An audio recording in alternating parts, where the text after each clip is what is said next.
নমস্কার, গল্প সাথে অস্মিতায় আপনাদের সবাইকে আবারও স্বাগত জানাই। আজকে শরদিন্দু বন্দ্যোপাধ্যায়ের লেখা সীমন্ত হীরা, একটি ডিটেকটিভ গল্প। ঠিকই ধরেছেন, ব্যোমকেশ বক্সী। ছোটবেলা থেকে আমরা ব্যোমকেশের গল্প পড়ে বড় হয়েছি। তারই একটি গল্প, সীমন্ত হীরা। সৃষ্টিকর্তা শরদিন্দু বন্দ্যোপাধ্যায়। শুরু করছি। কিছুদিন যাবৎ ব্যোমকেশের হাতে কোনো কাজকর্ম ছিল না। এদেশের লোকের কেমন বদ অভ্যেস, ছোটোখাটো চুরি চামারি হলে বেবাক হজম করে নেয়, পুলিশে পর্যন্ত খবর দেয় না। হয়তো তারা ভাবে সুখের চেয়ে স্বস্তি ভালো। নেহাত যখন একটা গুরুতর কিছু ঘটে যায় তখন সংবাদটা পুলিশ পর্যন্ত পৌঁছয় বটে, কিন্তু গাঁটের কড়ি খরচ করে বেসরকারি গোয়েন্দা নিযুক্ত করার মতন উদ্যোগ বা আগ্রহ কারও দেখা যায় না। কিছুদিন হা হুতাশ করে এবং তারপর পুলিশকে গালিগালাজ করে অবশেষে তারা ক্ষান্ত হয়। খুন জখম ইত্যাদিও যে আমাদের দেশে হয় না এমন তো নয়, কিন্তু তার মধ্যে বুদ্ধি বা চতুরতার লক্ষণ লেশমাত্র দেখা যায় না। রাগের মাথায় খুন করে হত্যাকারী তৎক্ষণাৎ ধরা পড়ে যায় এবং সরকারের পুলিশ তাকে হাজতজাত করে অচিরাত ফাঁসি কাটে ঝুলিয়ে দেয়। সুতরাং সত্যান্বেষী ব্যোমকেশের পক্ষে সত্য অন্বেষণের সুযোগ যে বিরল হয়ে পড়বে ইহা বিচিত্র নয়। ব্যোমকেশের অবশ্য সেদিকে লক্ষ্যই ছিল না। সে সংবাদপত্রের প্রথম পৃষ্ঠায় উত্তর পশ্চিম কোণ থেকে শেষ পৃষ্ঠার দক্ষিণ পূর্ব কোণ পর্যন্ত পুঙ্খানুপুঙ্খ রূপে পড়ে বাকি সময়টুকু নিজের লাইব্রেরি ঘরে দরজা বন্ধ করে কাটায়। আমার কিন্তু এই একটানা অবকাশ অসহ্য হয়ে উঠেছিল। যদিচ অপরাধীর অনুসন্ধান করা আমার কাজ নয়, গল্প লিখে বাঙালি পাঠকের চিত্ত বিনোদন রূপ অবৈতনিক কাজকেই জীবনের ব্রত করেছি। তবু চোর ধরার যে একটা অপূর্ব মাদকতা আছে তা অস্বীকার করার উপায় নেই। নেশার বস্তুর মতো উত্তেজনার উপাদান যথাসময় উপস্থিত না হলে মন একেবারে বিকল হয়ে যায় এবং জীবনটাই কেমন লবণহীন ব্যঞ্জনের মতন বিস্বাদ থাকে। তাই সেদিন সকালবেলা চা পান করতে করতে ব্যোমকেশকে বললাম, কি হে, বাংলাদেশের চোর ছাচররা কি সব সাধু সন্ন্যাসী হয়ে গেল নাকি? ব্যোমকেশ হেসে বলল, না, তার প্রমাণ তো খবরের কাগজে রোজ পাচ্ছি। তা তো পাচ্ছি, কিন্তু আমাদের কাছে আসছে কই? আসবে আসবে, চারে যখন মাছ আসার তখনই আসে, তাকে জোর করে ধরে আনা যায় না। তুমি কিছু অধীর হয়ে পড়ছো দেখছি, ধৈর্য ধরো। আসল কথা, আমাদের দেশে প্রতিভাবান বদমাইশ প্যারাডক্স হয়ে যাচ্ছে। কি করব? দোষ আমার নয়, দোষ তোমাদের দিনাহীনা পিছুটি নয়না বঙ্গভাষার। প্রতিভাবান বদমাইশ খুব অল্পই আছে। পুলিশ কোর্টের রিপোর্টে যাদের নাম দেখতে পাও তারা হচ্ছে চুনোপুটি। যারা গভীর জলের মাছ তারা কদাচিৎ চারে এসে ঘাই মারে। আমি তাদেরই খেলিয়ে তুলতে চাই। জানো তো, যে পুকুরে দু চারটে বড় বড় রুই কাতলা আছে সেই পুকুরে ছিপ ফেলেই শিকারির আনন্দ। আমি বললাম, তোমার উপমাগুলো থেকে বেজায় আষ্টে গন্ধ বেরোচ্ছে। মনস্তত্ত্ববিদ যদি কেউ এখানে থাকতেন তিনি নির্ভয়ে বলে দিতেন যে তুমি সত্যান্বেষণ ছেড়ে শীঘ্রই মাছের ব্যবসা শুরু করবে। ব্যোমকেশ বলল, তাহলে মনস্তত্ত্ববিদ মহাশয় নিদারুণ ভুল করতেন। যে লোক মাছের সম্বন্ধে গবেষণা করে সে জলচর জীবের কখনো নাম শোনেনি। এই হচ্ছে আজকালকার নূতন বিধি। তোমরা আধুনিক গল্প লেখকের দল, এই কথাটাই আজকাল প্রমাণ করছো। আমি রেগে গিয়ে বললাম, ভাই, আমরা ঘরের খেয়ে বনের মোষ তাড়াই, প্রতিদানের আশা না করে শুধু আনন্দ জোগাই। শুধু কি তোমাদের মন ওঠে না? এর বেশি যদি চাও তাহলে নগদ কিছু ছাড়তে হবে। দরজার কড়া নড়ে উঠল। চিঠি? হ্যাঁ বাবু, বলে ডাকপিয়ন প্রবেশ করল। আমাদের জীবনে ডাকপিয়নের সমাগম এতই অপ্রচুর যে মুহূর্ত মধ্যে সাহিত্যিক জীবনের দুঃখ দীনতা ভুলে গেলাম। গলা বাড়িয়ে দেখলাম একখানা ইন্স্যুরেন্স করা খাম ব্যোমকেশের নামে এসেছে। খাম ছিঁড়ে ব্যোমকেশ যখন চিঠি বার করল তখন কৌতূহল আরও বেড়ে গেল। ব্রোঞ্জ ব্লু কালিতে ছাপা মনোগ্রামযুক্ত পুরু কাগজে লেখা চিঠি, সেই সঙ্গে একটা 100 টাকার নোট পিন দিয়ে আটকানো। চিঠিখানা ছোট। ব্যোমকেশ পড়ে সহাস্য মুখে আমার হাতে দিয়ে বলল, ব্যাপার গুরুতর। উত্তরবঙ্গের বুনিয়াদি জমিদার গৃহে রোমাঞ্চকর রহস্যের আবির্ভাব। সেই রহস্য উদ্ঘাটিত করার জন্য জোর তাগাদা এসেছে। পত্রপাঠ, যাওয়া চাই। এমনকি 100 টাকা অগ্রিম রাহা খরচ পর্যন্ত এসে হাজির। জমিদার স্বয়ং চিঠিটি লেখেননি, তার সেক্রেটারি ইংরেজিতে টাইপ করে যা লিখেছে তার মর্ম এই যে, প্রিয় মহাশয়, কুমার শ্রী ত্রিদিবেন্দ্র নারায়ণ রায় মহাশয় কর্তৃক আদিষ্ট হয়ে আমি আপনাকে জানাচ্ছি যে তিনি আপনার নাম শুনেছেন। একটি বিশেষ জরুরি কাজে তিনি আপনার সাহায্য ও পরামর্শ নিতে ইচ্ছে প্রকাশ করেছেন। অতএব আপনি অবিলম্বে এখানে এসে তার সাথে সাক্ষাৎ করলে বাধিত হব। পথ খরচের জন্য 100 টাকার এই নোটটি সঙ্গে পাঠালাম।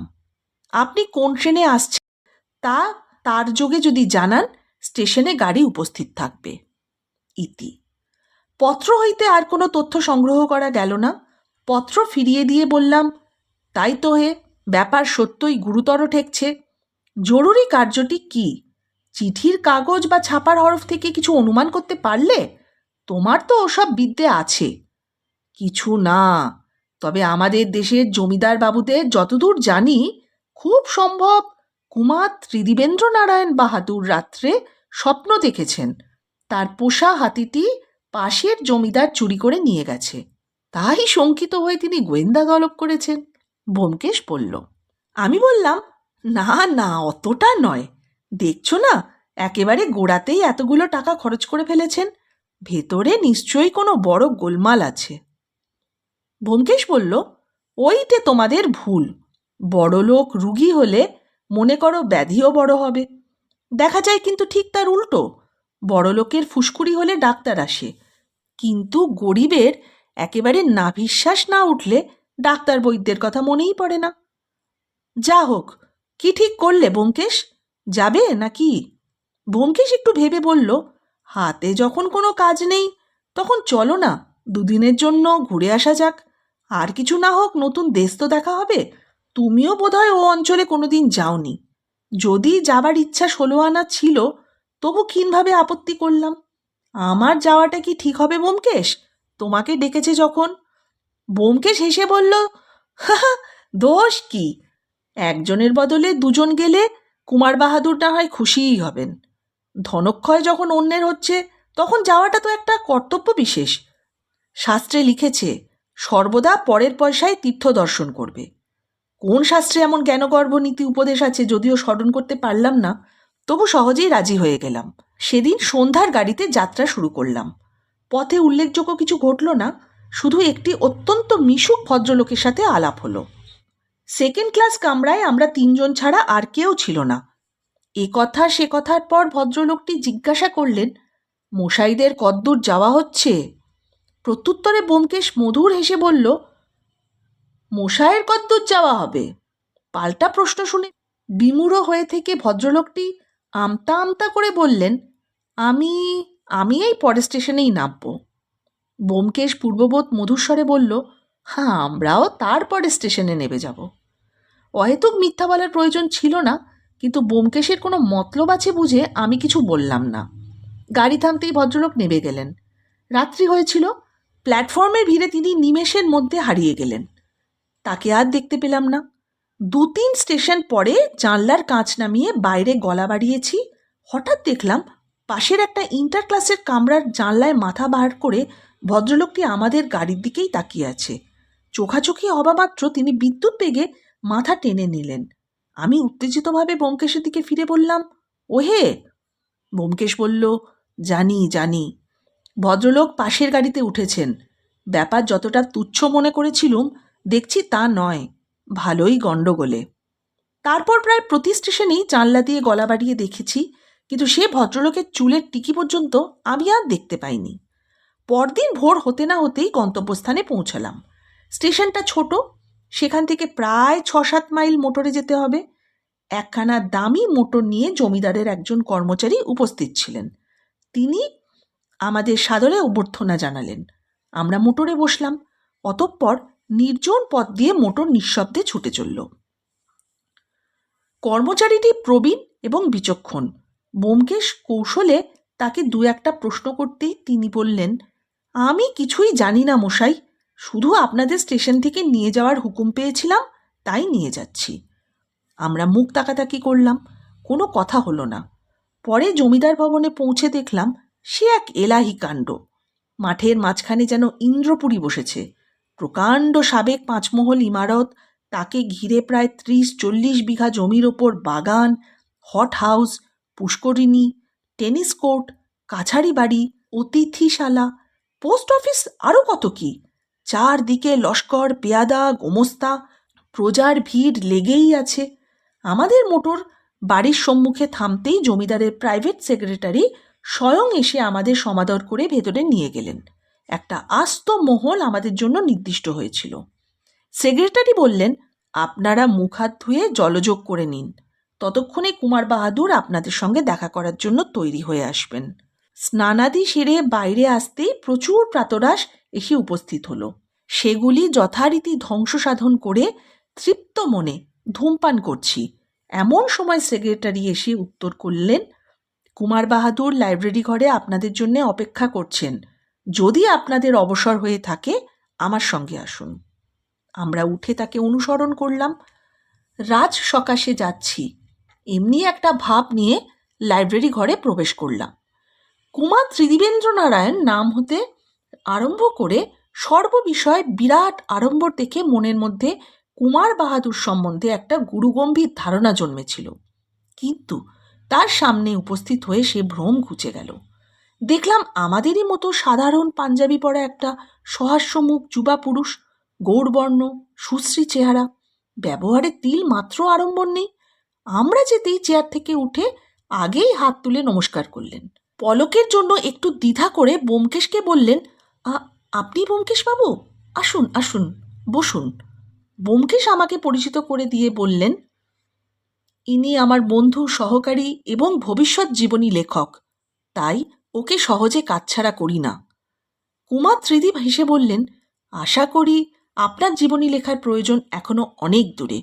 অজিতবাবু এসেছেন, আমি ভারী খুশি হয়েছি, কারণ প্রধানত ওর লেখার ভেতর দিয়েই আপনার নামের সঙ্গে আমার পরিচয়। উৎফুল্ল হয়ে উঠলাম। অন্যের মুখে নিজের নামের, নিজের লেখার অযাচিত উল্লেখ যে কত মধুর, তা যিনি ছাপার অক্ষরের কারবার করেন তিনিই জানেন। বুঝলাম, ধনী জমিদার হলেও লোকটি অতিশয় সুশিক্ষিত ও বুদ্ধিমান। লাইব্রেরি ঘরের চারদিকে চোখ মেলে তাকিয়ে দেখলাম দেওয়াল সংলগ্ন আলমারিগুলো দেশি, বিলেতি নানা প্রকার পুস্তকে ঠাসা। টেবিলের ওপরেও অনেকগুলো বই ইতস্তত ছড়ানো রয়েছে। লাইব্রেরি ঘরটি যে কেবলমাত্র জমিদার গৃহের শোভাবর্ধনের জন্য নয়, রীতিমতো ব্যবহারের জন্য, তাতে কোনো সন্দেহ রইল না। আরও কিছুক্ষণ শিষ্টতা বিনিময়ের পর কুমার বাহাদুর বললেন, এবার কাজের কথা আরম্ভ করা যাক। সেক্রেটারিকে হুকুম দিলেন, তুমি এখন যেতে পারো, লক্ষ্য রেখো এ ঘরে যেন কেউ না ঢোকে। সেক্রেটারি সন্তর্পণে দরজা বন্ধ করে প্রস্থান করলে কুমার ত্রিদীপ চেয়ারে ঝুঁকে বসে বললেন, আপনাদের যে কাজের জন্য এত কষ্ট দিয়ে ডেকে এনেছি, সে কাজ যেমন গুরুতর তেমনি গোপনীয়। তাই সকল কথা প্রকাশ করে বলার আগে আপনাদের প্রতিশ্রুতি দিতে হবে, এ কথা ঘুণাক্ষরেও তৃতীয় ব্যক্তির কর্ণগোচর যেন না হয়। এত সাবধানতার কারণ এই ব্যাপারের সঙ্গে আমাদের বংশের মর্যাদা জড়ানো রয়েছে। ব্যোমকেশ বলল, প্রতিশ্রুতি দেবার কোনো দরকার আছে বলে মনে করি নে। একজন মক্কেলের গুপ্ত কথা অন্য লোককে বলা আমাদের ব্যবসার রীতি নয়।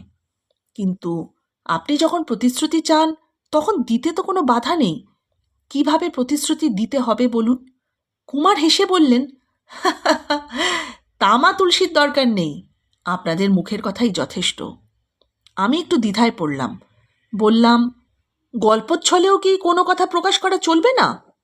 কুমার দৃঢ় কণ্ঠে বললেন, না, এ সম্বন্ধে কোনো আলোচনাই চলবে না।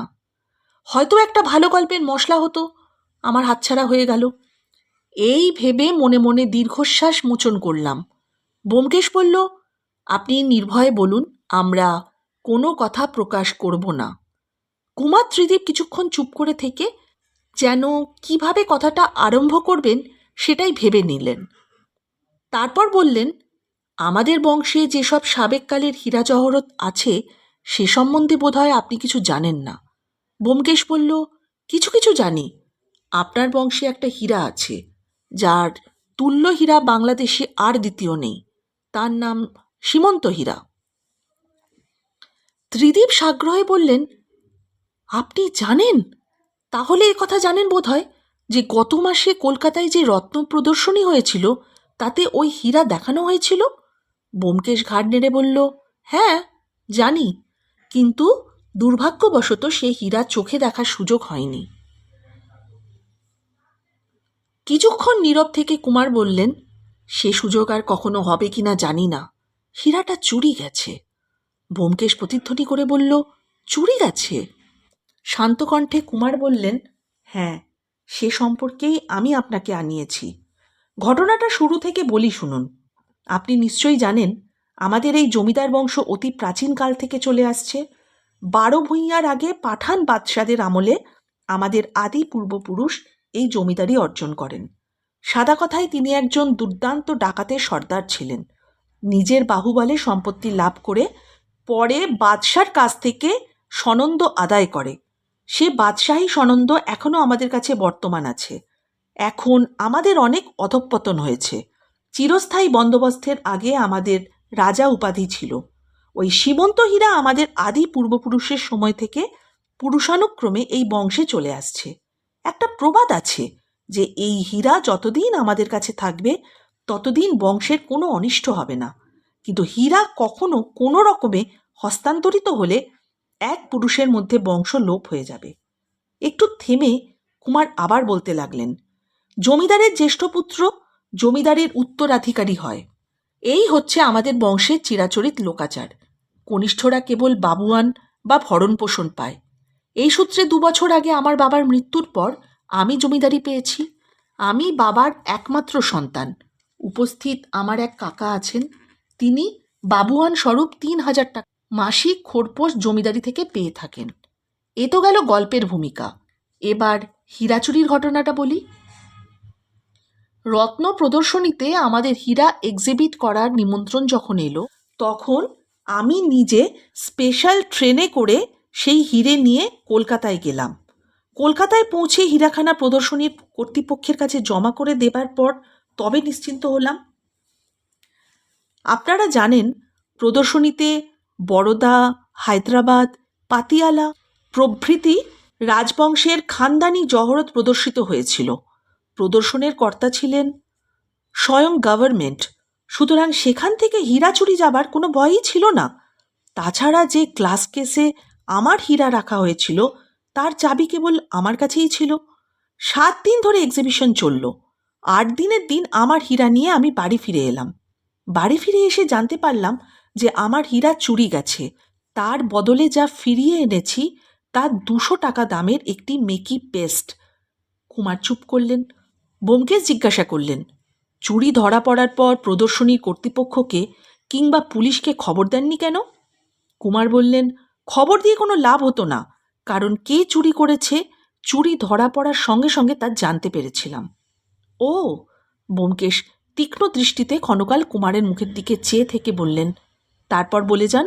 কুমার বলতে লাগলেন, এ কথা কাউকে বলার নয়, পাছে জানাজানি হয়, পারিবারিক কলঙ্ক বার হয়ে পড়ে, খবরের কাগজে এই নিয়ে লেখালেখি শুরু হয়ে যায়।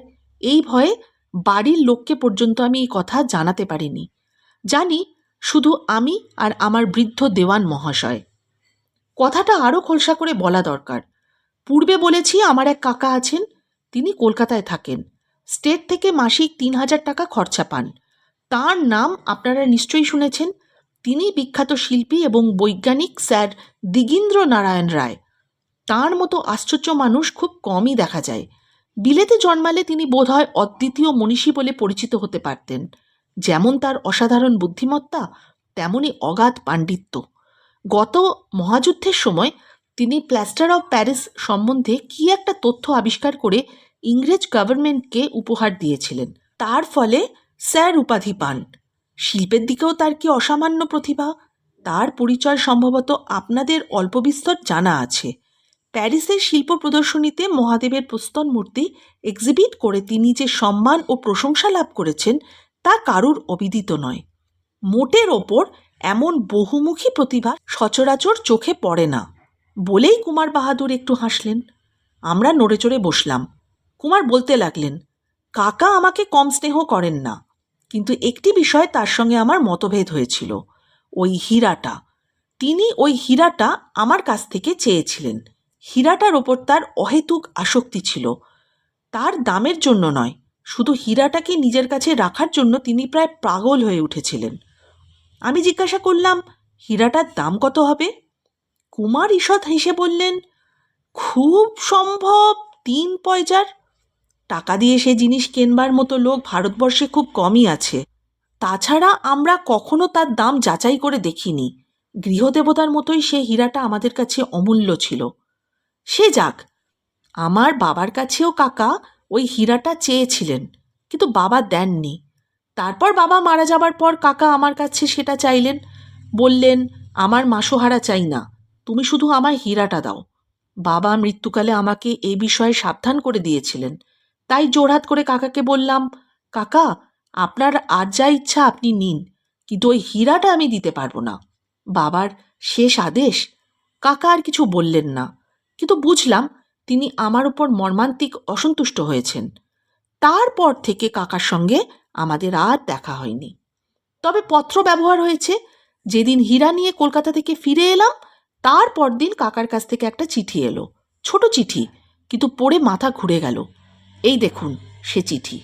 সেক্রেটারিয়েট টেবিলের দেরাজ খুলে কুমার বাহাদুর একখানা চিঠি বার করে আমার হাতে দিলেন। ছোট সুছাঁদ অক্ষরে লেখা বাংলা চিঠি। তাতে লেখা আছে, কল্যাণী ও খোকা, দুঃখিত হয়েও না, তোমরা দিতে চাওনি, তাই আমি নিজের হাতেই নিলাম। বংশলোভ হবে বলে যে কুসংস্কার আছে তাতে বিশ্বাস করো না। ওটা আমার পূর্বপুরুষদের একটা ফন্দি মাত্র, যাতে জিনিসটা হস্তান্তরিত করতে কেউ সাহস না পায়। আশীর্বাদ নিও। ইতি তোমার কাকা, শ্রী দিগীন্দ্র নারায়ণ রায়। ব্যোমকেশ নিঃশব্দে চিঠি ফেরত দিল। কুমার বলতে লাগলেন, চিঠি পড়েই ছুটলাম তোষাখানায়। লোহার সিন্দুক খুলে হীরার বাক্স বার করে দেখলাম, ঠিক হীরা তো ঠিক আছে। দেওয়ান মশাইকে ডাকলাম। তিনি জহরতের একজন ভালো জহুরি। দেখেই বললেন, এ তো জাল হীরা, কিন্তু চেহারার কোথাও এতটুকু তফাৎ নেই, একেবারে অবিকল আসল হীরার জোড়া। কুমার দেরাজ খুলে একটা ভেলভেটের বাক্স বার করলেন। ডালা খুলতেই সুপারির মতন গোলাকার একটা পাথর আলোক সম্পাতে ঝকমক করে উঠল। কুমার বাহাদুর 2 আঙুল তুলে সেটা ব্যোমকেশের হাতে দিয়ে বললেন, জহুরি ছাড়া কারুর সাধ্য নেই যে বোঝে এটা ঝুটো হীরা। আসলে 200 টাকার বেশি এর দামই নয়। অনেকক্ষণ ধরে আমরা সেই মূল্যহীন কাচখণ্ডটাকে ঘুরিয়ে ফিরিয়ে দেখলাম। তারপর দীর্ঘ নিঃশ্বাস ছেড়ে ব্যোমকেশ সেটা ফিরিয়ে দিয়ে বলল, তাহলে আমার কাজ হচ্ছে সেই আসল হীরাটা উদ্ধার করা, তাই তো? স্থির দৃষ্টিতে তার দিকে চেয়ে কুমার বললেন, হ্যাঁ। কেমন করে হীরা চুরি গেল সে নিয়ে মাথা ঘামাবার কোনো দরকার নেই। আমি শুধু আমার হীরাটা ফেরত চাই। যেমন করে হোক, যে উপায় হোক, আমার সীমন্ত হীরা আমাকে ফিরিয়ে এনে দিতে হবে। খরচের জন্য আপনি ভাববেন না। যত টাকা লাগে, যদি 20,000 টাকা খরচা হয় তাও আমি দিতে রাজি। পশ্চাৎপদ হব না, জানবেন। শুধু একটাই শর্ত, কোনো রকমে কথা যেন খবরের কাগজে না ওঠে। ব্যোমকেশ তাচ্ছিল্য ভরে জিজ্ঞাসা করল, কবে নাগাদ হীরাটা পেলে আপনি খুশি হবেন? উত্তেজনায় কুমার বাহাদুরের মুখ উদ্দীপ্ত হয়ে উঠল। তিনি বললেন, কবে নাগাদ? তবে কি আপনি হীরাটা উদ্ধার করতে পারবেন বলে মনে হয়? ব্যোমকেশ হেসে বলল, এ তো অতি তুচ্ছ ব্যাপার। আমি এর চেয়ে ঢের বেশি জটিল রহস্য প্রত্যাশা করেছিলাম। যা হোক, আগামী শনিবারের মধ্যে আপনার হীরা আমি ফেরত দিয়ে দেব, বলে সে উঠে দাঁড়ালো। কলকাতায় ফিরে প্রথম দিনটা গোলমালে কেটে গেল। রাত্রে দুজনে কথা বললাম। আমি জিজ্ঞাসা করলাম, প্ল্যান অফ ক্যাম্পেন কিছু কি ঠিক করলে ব্যোমকেশ? ব্যোমকেশ বলল, না। আগে বাড়িটা দেখে কিছু সংবাদ সংগ্রহ করা যাক, তারপর প্ল্যান স্থির করা যাবে। হিরেটা কি বাড়িতে আছে বলে মনে হচ্ছে? নিশ্চয়ই। যে জিনিসের মোহে খুড়ো মহাশয় শেষ বয়সে ভাইপোর সম্পত্তি চুরি করলেন, সে জিনিস কি তিনি একদণ্ডের জন্য কাছছাড়া করবেন? না না না, তা করবেন না। আমাদের শুধু জানা দরকার কোথায় তিনি সেটা রেখেছেন। আমার বিশ্বাস। তোমার বিশ্বাস? যাক, সেটা অনুমান মাত্র। দিগীন্দ্রনারায়ণ খুড়ো মহাশয়ের সঙ্গে মুখোমুখি দেখা না হওয়া পর্যন্ত কিছুই ঠিক করে বলা যাবে না। আমি ক্ষণকাল নীরব থেকে বললাম, আচ্ছা ব্যোমকেশ, এ কাজের নৈতিক দিকটা ভেবে দেখেছ? কোন কাজের? যে উপায় অবলম্বন করে তুমি হিরেটা উদ্ধার করতে যাচ্ছ। ভেবে দেখেছি।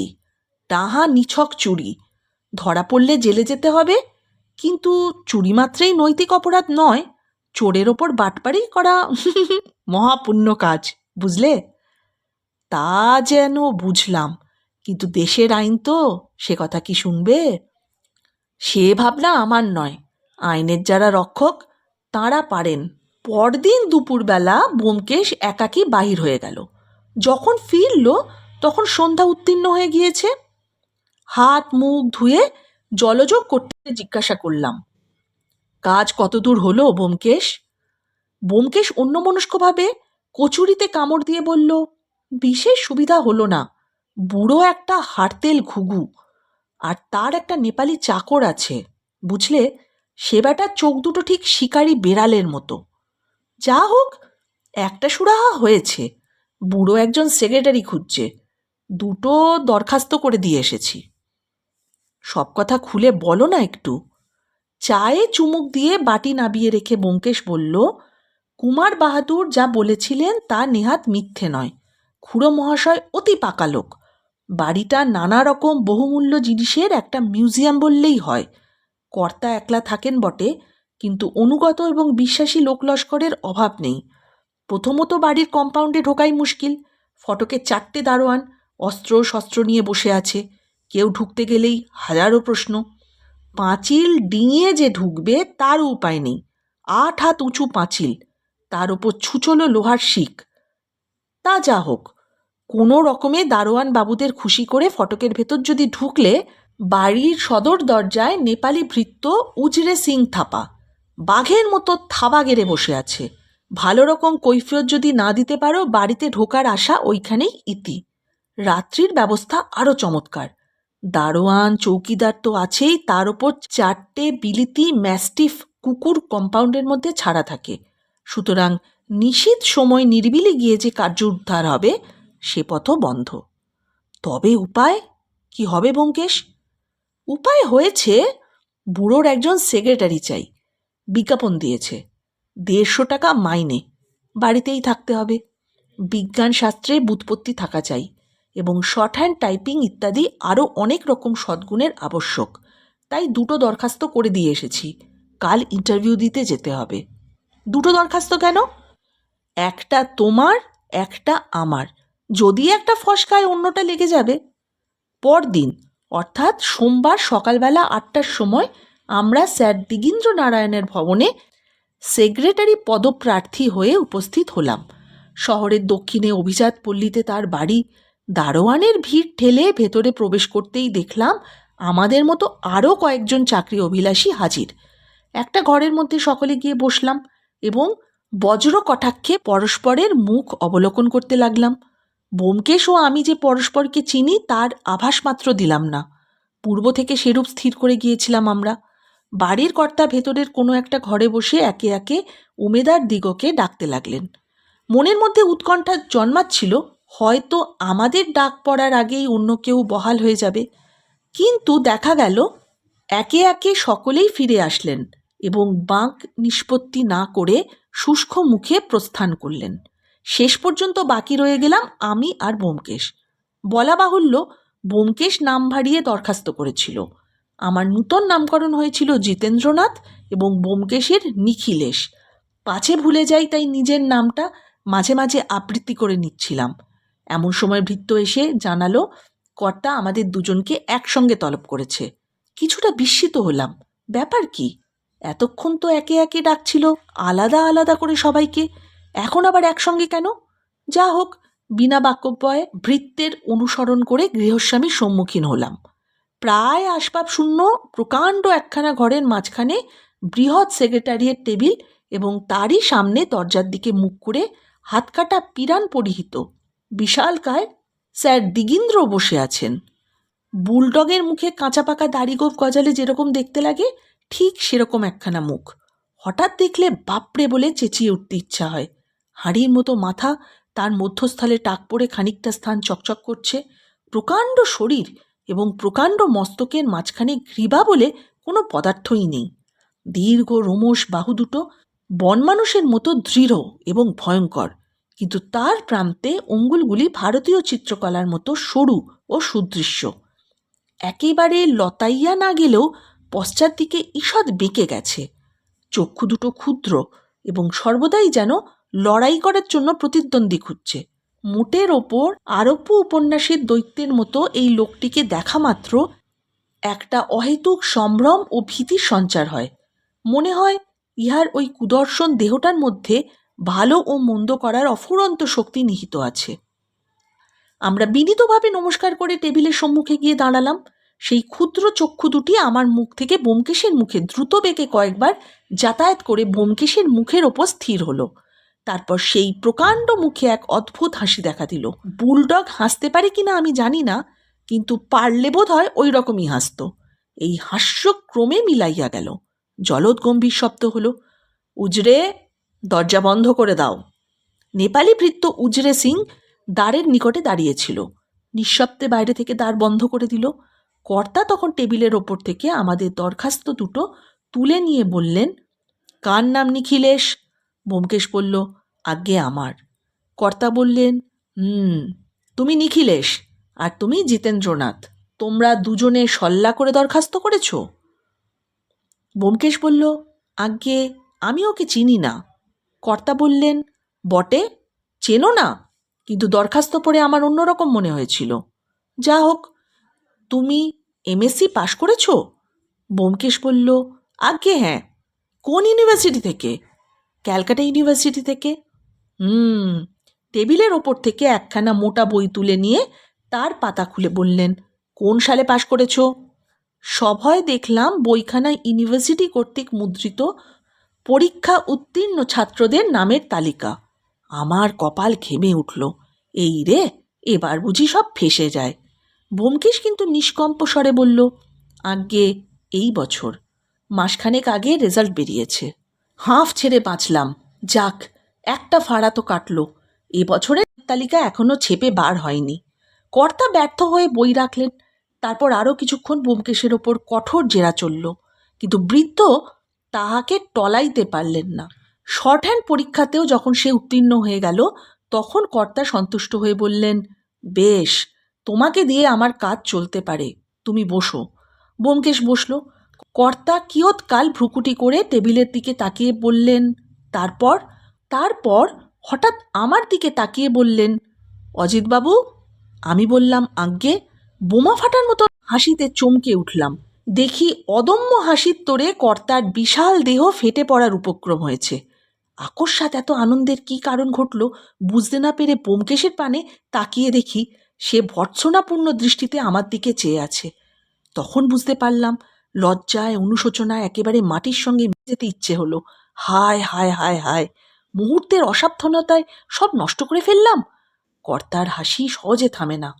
কড়ি বর্গা কাঁপিয়ে প্রায় 5 মিনিট ধরে একাধিক ক্রমে চলতে লাগলো এই হাসি। তারপর চক্ষু মুছিয়া আমার ম্রিয়মাণ মুখের দিকে দৃষ্টি দিয়ে তিনি বললেন, লজ্জিত হয়েও না। আমার কাছে ধরা পড়া তোমাদের পক্ষে বিন্দুমাত্র লজ্জার কথা নয়, কিন্তু বালক হয়ে তোমরা আমাকে ঠকাবে মনে করেছিলে, এতেই আমার ভারী আমোদ বোধ হচ্ছে।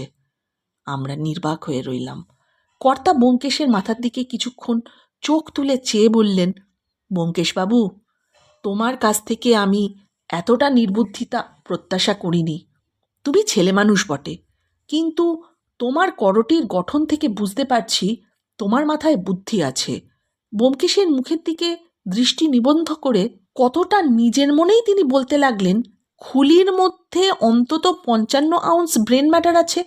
তবে ব্রেন ম্যাটার থাকলেই শুধু হয় না, বুঝলে হে। কনভ্যালুশনের উপর সব নির্ভর করে। হনু আর চোয়ালুচু, মৃদঙ্গ মুখ, বাঁকা নাক, তড়িৎকর্মা, কুটবুদ্ধি একগুয়ে, ইনটিউশন খুব বেশি, রিজনিং পাওয়ার মন্দ, ডেভেলপ নয় কিন্তু এখনও ম্যাচিউর করেনি। তবে মোটের ওপর বুদ্ধির বেশ শৃঙ্খলা আছে, বুদ্ধিমান বলা চলে। আমার মনে হলো জীবন্ত ব্যোমকেশের সব ব্যবচ্ছেদ হচ্ছে।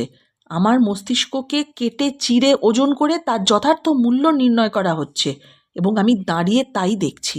স্বগত চিন্তা পরিত্যাগ করে কর্তা বললেন, আমার মাথায় কতখানি মস্তিষ্ক আছে জানো? 60 আউন্স, তোমার চেয়ে 5 আউন্স বেশি। অর্থাৎ বনমানুষে আর সাধারণ মানুষের বুদ্ধির যতখানি তফাৎ, তোমার সঙ্গে আমার বুদ্ধির ঠিক চেয়েও বেশি তফাৎ। ব্যোমকেশ নিশ্চল হয়ে বসে রইল।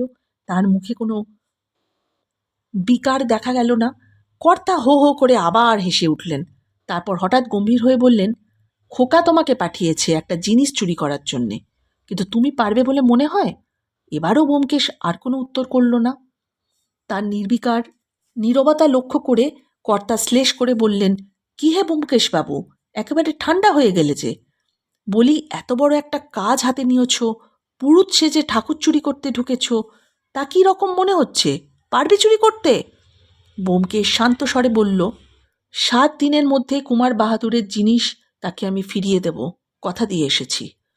কর্তার ভীষণ মুখ ভীষণতর আকার ধারণ করল। ঘন রোম ভ্রুযুগল কপালের ওপর যেন তাল পাকিয়ে গেল। তিনি বললেন, বটে বটে, তোমার সাহস তো কম নয় দেখছি।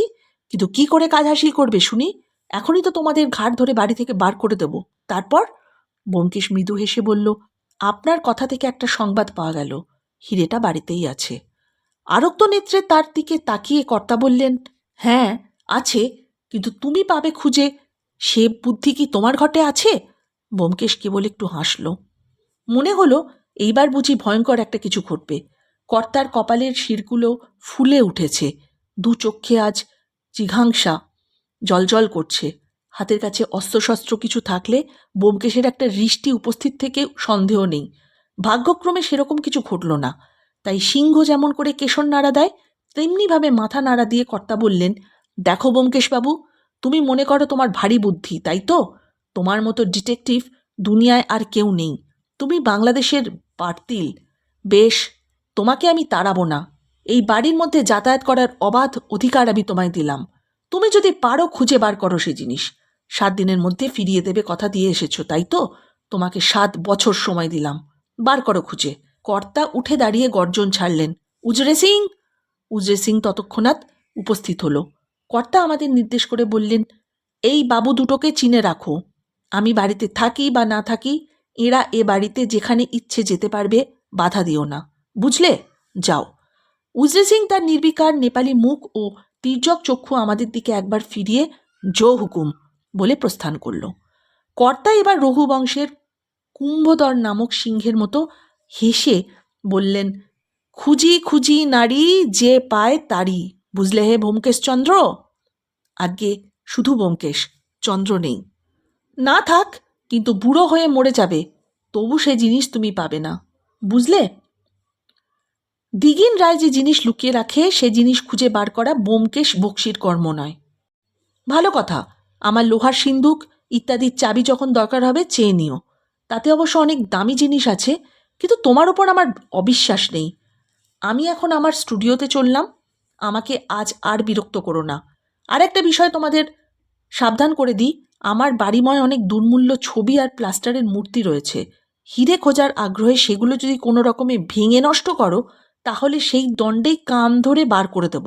সে সুযোগ আমি কিন্তু হারাবো না। এইরূপ সুমিষ্ট সম্ভাষণে পরিতুষ্ট করে স্যার দিগীন্দ্র ঘর থেকে নিষ্ক্রান্ত হলেন। দুজনে মুখোমুখি কিছুক্ষণ বসে রইলাম। বুড়োর সাথে সংঘর্ষে ব্যোমকেশও ভিতরে ভিতরে বেশ কাবু হয়েছিল। তাই ফ্যাকাশে গোছের একটু হাসি হেসে বলল, চলো বাসায় ফেরা যাক, আজ আর কিছু হবে না। অন্যকে ঠকাতে গিয়ে নিজেই ঠকে অপদস্থ হওয়ার মতো লজ্জা অল্পই আছে, তাই পরাজয়টুকুর লাঞ্ছনা গ্লানি থেকে নীরবে বাসায় ফিরে যাওয়াই ভালো। 2 পেয়ালা করে চা গলাধ্যকরণ করার পর মন কতটা চাঙ্গা হলো বলতে পারবো না, তবে কিছুক্ষণ পর ব্যোমকেশ আমার বোকামিতেই সব মাটি হলো এ কথাটা বলল। ব্যোমকেশ বলল, বোকামি অবশ্য তোমার হয়েছে, কিন্তু সেজন্য ক্ষতি হয়নি। বুড়ো আগে থেকেই সব জানতো। মনে আছে ট্রেনের সেই ভদ্রলোকটি, যিনি পরে স্টেশনে নেমে যাবে বলে পাশের গাড়িতে গিয়ে উঠেছিল? তিনি এরই গুপ্তচর। বুড়ো আমাদের নারী নক্ষত্র সবই জানে। খুব বাঁদর বানিয়ে ছেড়ে দিল, যা হোক। এমনটা আর কখনো হয়নি, আমি বললাম। ব্যোমকেশ কিছুক্ষণ চুপ করে থেকে তারপর বলল, বুড়োর ওই মারাত্মক দুর্বলতাটুকু ছিল বলেই রক্ষে, নইলে হয়তো হাল ছেড়ে দিতে হতো। আমি বললাম, তুমি কি এখনো আশা দেখছো? ব্যোমকেশ বলল, বিলক্ষণ আশা আছে বই কি। তবে বুড়ো যদি সত্যি ঘাড় ধরে বার করে দিত তাহলে কি যে হতো সত্যি বলা যায় না। যা হোক, বুড়োর একটা দুর্বলতার সন্ধান যখন পাওয়া গেছে তখন ওই থেকেই কার্যসিদ্ধি করতে হবে। কোন দুর্বলতার সন্ধান পেলে তুমি? আমি জিজ্ঞেস করি ব্যোমকেশকে। আমি তো কোনো রকম দুর্বলতাই পেলাম না। বুড়ো তো বেশ লোহার মতো শক্ত। ব্যোমকেশ বলল, কিন্তু ছিদ্র আছে, বেশ বড় রকম ছিদ্র। সেই ছিদ্রপথেই আমরা বাড়িতে ঢুকে পড়েছি। কি জানি কেন বড় বড় লোকের মধ্যে এই দুর্বলতা থাকে। পরের দিন আমরা ওই বাড়িতে আবার গেলাম এবং আমাদের অনুসন্ধান আরম্ভ হলো। এত বড় বাড়ির মধ্যে সুপারির মতন একখণ্ড জিনিস খুঁজে বার করা বিশাল দুঃসাহস এবং ব্যোমকেশেরই থাকতে পারে। কিছুক্ষণ এপাশ ওপাশ ঘরের মধ্যে ঘোরাঘুরি করে চারদিক দেখে শুনে ব্যোমকেশ হঠাৎ বলল, আপনার লোহার সিন্দুকটা একবার দেখব মনে করছি। স্যার দিগীন্দ্র বললেন, বেশ বেশ, এই নাও চাবি। আমিও তোমার সঙ্গে গিয়ে তোমাকে সাহায্য করতে পারতাম, কিন্তু কাজ আছে অন্যদিকে, তাই আমি তোমার সঙ্গে যেতে পারলাম না। তবে যদি দরকার পড়ে, উজরে সিং আছে। তার শ্লেষোক্তিতে বাধা দিয়ে ব্যোমকেশ জিজ্ঞাসা করল, আপনি এখন কোথায় কাজ করছেন? কি কাজে ব্যস্ত? মৃদুমন্ত হাস্য করে স্যার দিগীন্দ্র বললেন, আমার তৈরি নটরাজ মূর্তির নাম শুনেছ তো? এটা তারই একটা ছোট প্লাস্টার কাস্ট করছি। আর একটা আমার টেবিলের ওপর রাখা আছে, দেখে থাকবে, কাগজ চাপা হিসেবে। জিনিসটা মন্দ নয়, কি বলো? মনে পড়ল, স্যার দিগীন্দ্রের বসার ঘরে টেবিলের ওপর একটা অতি সুন্দর ছোট নটরাজ মহাদেবের মূর্তি দেখেছিলাম। ওটা তখনই আমার দৃষ্টি আকর্ষণ করেছিল, কিন্তু উহাই যে স্যার দিগীন্দ্রের নির্মিত বিখ্যাত মূর্তির মিনিয়েচার তা আমি কল্পনা করিনি। তিনি বিস্মিত হয়ে বললেন, ওই মূর্তিটাই আপনি প্যারিসে এক্সিবিট করেছিলেন না? স্যার দিগীন্দ্র তাচ্ছিল্যভাবে বললেন, হ্যাঁ, আসল মূর্তিটা পাথরে গড়া, সেটা এখনও লুভেরে আছে। ঘর থেকে বার হয়ে আসলাম। লোকটার সর্বতোমুখী অসামান্যতা আমাকে অভিভূত করে ফেলেছিল। তাই ব্যোমকেশ যখন সিন্দুক খুলে তন্ন তন্ন করে দেখতে লাগলো, আমি চুপ করে দাঁড়িয়েছিলাম। এত বড় একটা প্রতিভার সঙ্গে যুদ্ধ করে জয়ের আশা কোথায়? অনুসন্ধান শেষ করে ব্যোমকেশ নিঃশ্বাস ছেড়ে বলল, না, কিছু নেই, চলো বাইরের ঘরে একটু বসা যাক। সেদিন বিকেলবেলা আবার দিগীন্দ্রের বাড়িতে গেলাম। এবারও তন্ন তন্ন করে বাড়িখানা খোঁজা হলো, কিন্তু কোনো ফল হলো না। স্যার দিগীন্দ্র মাঝে মাঝে এসে আমাদের সঙ্গে ব্যঙ্গ বিদ্রুপ করে যেতে লাগলেন। অবশেষে যখন ক্লান্ত হয়ে আমরা বসার ঘরে এসে উপবিষ্ট হলাম, তখন তিনি আমাদের ভারী পরিশ্রম হয়েছে বলে চা ও জলখাবার আনিয়ে দিয়ে আমাদের প্রতি আতিথ্যের পরকাশটা দেখিয়ে দিলেন। আমাদের ভারী লজ্জা করতে লাগলো, কিন্তু ব্যোমকেশ একেবারে বেহায়া। সে অম্লান বদনে সমস্ত ভোজ্যপেয় উদরস্থ করতে করতে অমায়িকভাবে স্যার দিগীন্দ্রের সঙ্গে গল্প করতে লাগলেন। স্যার দিগীন্দ্র জিজ্ঞাসা করলেন, আর কতদিন চলবে? এখনও আশা কি মিটল না তোমার হীরা খোঁজার? ব্যোমকেশ বলল, আজ বুধবার, আরও 2 দিন সময় আছে। স্যার দিগীন্দ্র অট্টহাস্য করতে লাগলেন। ব্যোমকেশ ভ্রুক্ষেপ না করে টেবিলের ওপর থেকে নটরাজের পুতুলটা তুলে নিয়ে জিজ্ঞাসা করল, এটা কতদিন হলো তৈরি করেছেন? ভ্রুকুটি করে স্যার দিগীন্দ্র চিন্তা করলেন, পরে বললেন, দিন 15-20 হবে। কেন? না, এমনি। আচ্ছা, আজ তাহলে উঠি, আবার কাল আসবো, বলে ব্যোমকেশ উঠে দাঁড়ালো। পরের দিন আবার আমরা গেলাম। আজকে যেতেই স্যার দিগীন্দ্র আমাদের বসার ঘরে দেখতে পেয়ে এসে হাত জড়ো করে বললেন, আরে এই যে মানিকজোর, এসো এসো, আজ ভারী সকাল সকাল। ওরে, কে আছিস?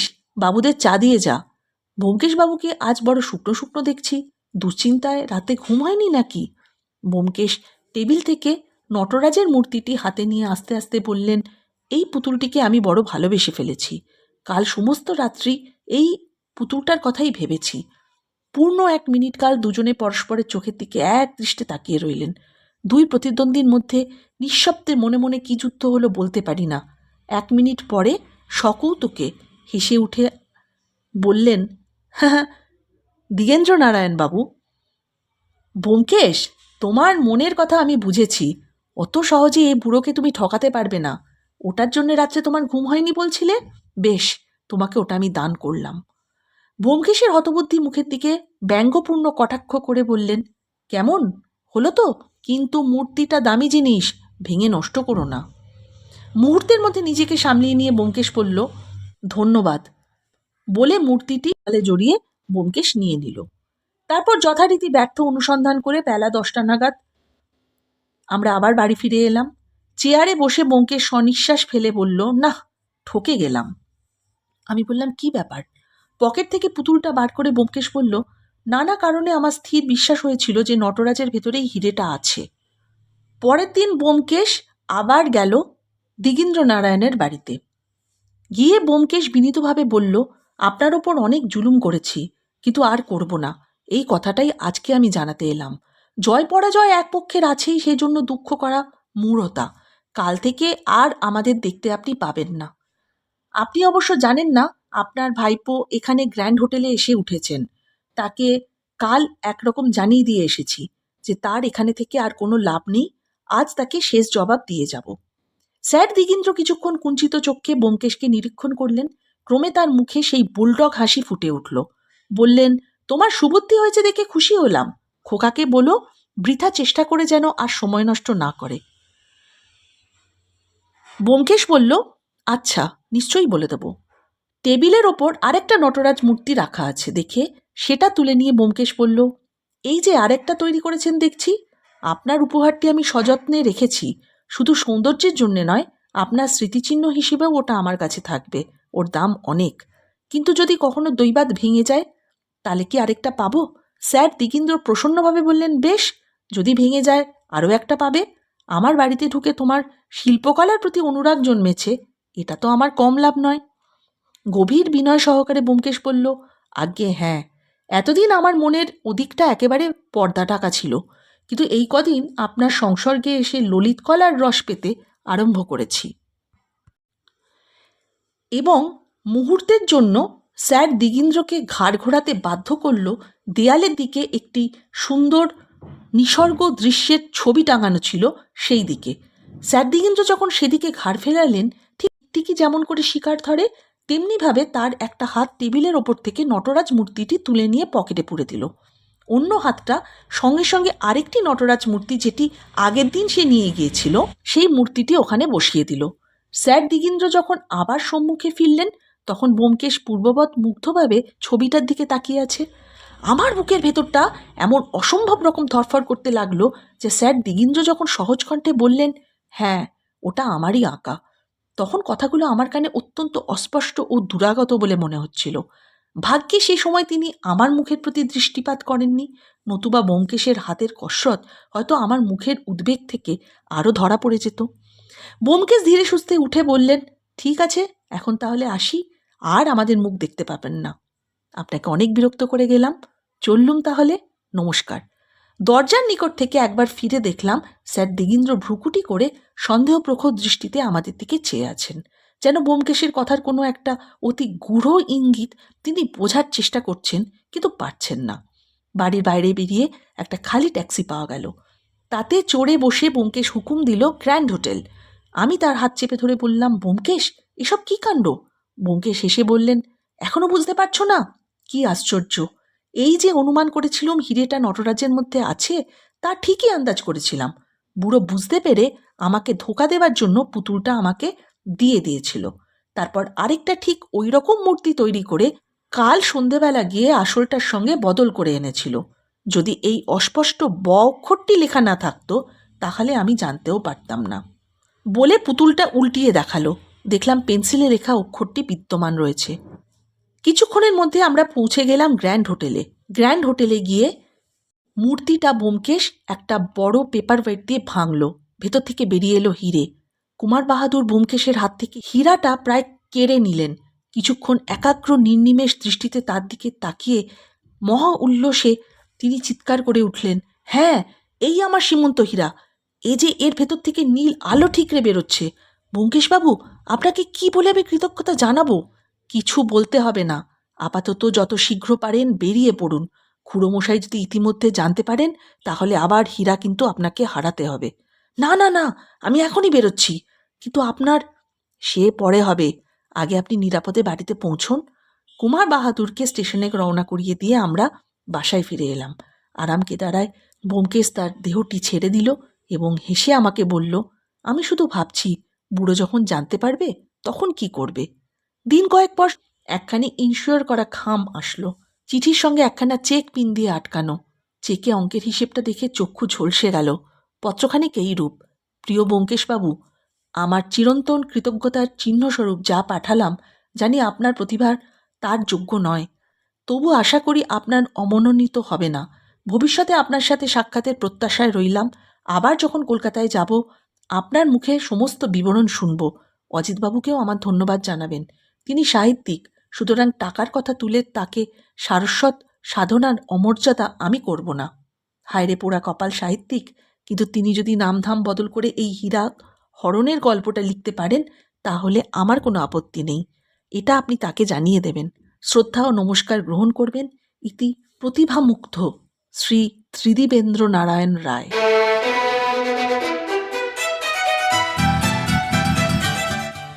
শেষ হলো শরদিন্দু বন্দ্যোপাধ্যায়ের ডিটেকটিভ গল্প